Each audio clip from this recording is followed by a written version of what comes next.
Okay, so when you use an edger, it leaves swirls. I went a little bit too fast. If I would have gone slower, the swirls would have probably buffed out and I would have been fine. What I did was I I saw swirls in the floor. I took some stain, I rubbed it over the swirls just to see how bad it looked, and it looked bad. So I resanded it down, got the swirls out. I resanded it out with my hand sander here. I used 60 grit. And then after that, I used another 60 grit, but I did this by hand. Kind of broke the grain back up. And then to finish it off, I just went over it one more time with 100 grit. And that seemed to solve getting the swirls out. There might be a better way. That's just what I read online, how to do it. Because these hand sanders will leave little marks in the wood. If you look really close, you'll see them.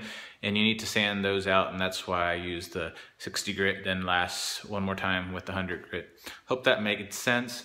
I'm going to do this all around the house, all around the perimeter. So to not have to do this, when you use an edger, just don't go so fast. Let it buff out.